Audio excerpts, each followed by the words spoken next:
Now we are going to discuss about femur, which is also known as thigh bone, longest bone of body. It consists of three parts: upper end, shaft and lower end.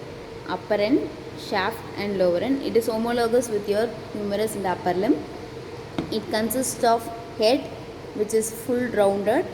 It faces medially. So this side is known as medial side of your femur. So your head should face medially. This is your lesser trochanter, should face posterior on the posterior aspect, and your posterior surface also has a rough border known as linea aspera. Head should face medially, lesser trochanter should face on the posterior aspect, and your linea aspera is also known as posterior border should be on your posterior aspect. So this is the side determination points of your femur.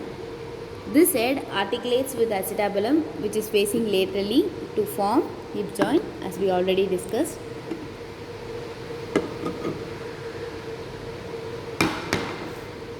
Now we are going to see about the upper end.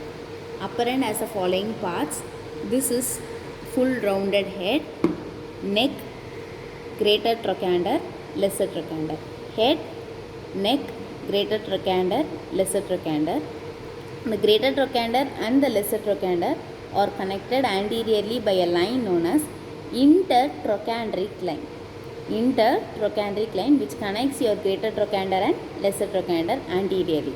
Likewise, on the posterior aspect, your greater trochanter and the lesser trochanter are connected by intertrochanteric crest.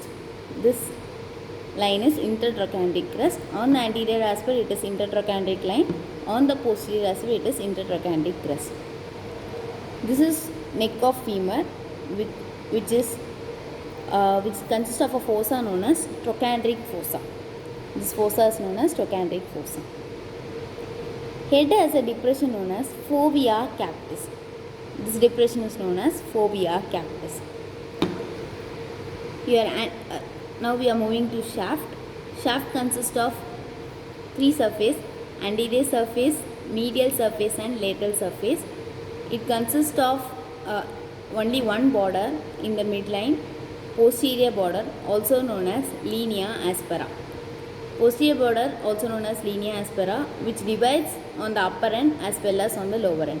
Upper end it divides into two slips, and the lower end it also divides into two slips. Upper end towards the lesser trochanter it is spiral line. Towards the greater trochanter it is gluteal tuberosity. This rough end impression is known as gluteal tuberosity. Towards your lesser trochanter it is spiral line. Likewise, on the lower aspect, it facing medially, so this line is medial supracondylar ridge. Likewise, on the opposite side it is lateral, so lateral supracondylar ridge. Medial supracondylar ridge, lateral supracondylar ridge. On the lower end, this is your anterior aspect which is smooth. On the lower end, you have a surface known as patellar articulating surface. This surface of lower end is known as patellar articulating surface. Patella is also known as kneecap. You have a medial condyle. Towards your head side is medial side, so it is medial condyle. Opposite to it is lateral condyle. Medial condyle and lateral condyle. This surface is known as tibial articulating surface. So the condyles of tibia articulate here to form a knee joint. On the posterior aspect of lower end, you have a surface known as popliteal surface, where your popliteus muscle get attached. This surface is known as popliteal surface. So medial condyle, lateral condyle. Between the two condyles you have intercondylar area, intercondylar line, intercondylar notch. Intercondylar area, intercondylar line, intercondylar notch. This area between two condyles is intercondylar area, intercondylar line and intercondylar notch. Now we look the attachments of femur. The head has a depression known as fovea capitis which gives insertion to ligamentum teres femoris, otherwise known as round ligament. Your apex of greater trochanter gives attachment to piriformis muscle, and the gluteus medius and minimus muscle also get attached to the greater trochanter of femur. Your lesser trochanter gives insertion to iliacus and psoas major muscle. Both of the tendons fuse and attach to the lesser trochanter known as iliopsoas tendon. On the intertrochanteric crest, you have a tubercle known as quadrate tubercle which gives attachment to quadratus femoris muscle. In this impression, this is we already know that is trochanteric fossa, which gives insertion to operator externus muscle. Your operator internus and the two gemmelli muscle are attached on the greater trochanter. So now we are moving to the attachments of linea aspera. Linea aspera, you already know it is divided into spiral line and gluteal tuberosity, which dividing the surfaces into four.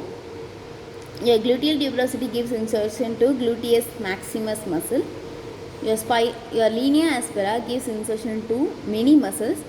On the medial aspect, it gives insertion to vastus medialis. On the lateral aspect, vastus lateralis. Between the anterior surface and the posterior surface, your vastus intermedius gets attached. Towards linea aspera, adductor muscles are get attached, such as adductor brevis, adductor longus, and adductor magnus. On the lower end, you have a medial condyle. Medial condyle consists of a prominence known as medial epicondyle. On the medial epicondyle, you have a tubercle known as adductor tubercle, which gives insertion to adductor magnus muscle. Likewise, on the lateral aspect, you have a lateral condyle, lateral epicondyle. In the intercondylar notch and the intercondylar area, your ligaments of knee joint gets attached. This surface is known as popliteal surface, so your popliteus muscle get attached to this surface. So the side determination point of femur is the head should face medially, your lesser trochanter should be on the posteromedial aspect, your linea aspera should be on the posterior aspect. So this is all about femur. Thank you.